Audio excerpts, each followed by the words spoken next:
Ocasio Cortez promotes fundraiser for Antifa members.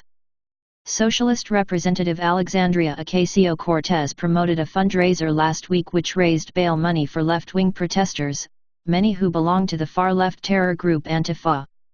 During a straight pride parade in Boston, demonstrators were met by violent counter-protesters who ended up being arrested by the Boston police. Ocasio-Cortez made sure to immediately promote a fundraiser for them. One way to support the local LGBTQ community impacted by Boston's white supremacist parade? Contribute to the bail fund for the activists who put themselves on the line protecting the Boston community, Representative Ocasio-Cortez said on Saturday. Ocasio-Cortez's promotion of the left-wing protesters is an endorsement to radical left-wing groups as well as an endorsement for those who beat up police officers. At the event, 36 people were arrested, many who were charged with assault and battery on a police officer, and an arrest for assault and battery by means of a dangerous weapon.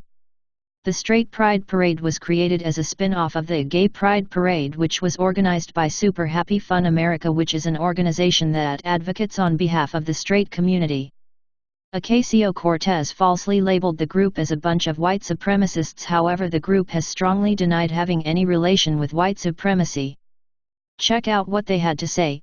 Not sure which parade and ceremony she watched over the weekend, but of the 12 speakers on our stage, 5 were African American, 4 were women, and 3 were African American women.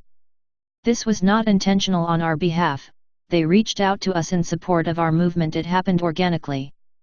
If you remove the 3 main organizers from the lineup, the majority of speakers were African American. Alexandria Ocasio-Cortez and Ayanna Pressley also shared a link to a bail fundraiser set up in advance of the parade, which gives people the impression that they condone illegal behavior.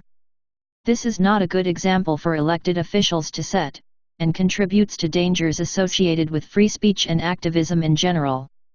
The only connections to racism are in the deluded minds of protesters who all repeat the same mantra against those whom they disagree with: racist, fascist, Nazi, etc., are what detractors fall back on when their arguments are met with logical and rational pushback.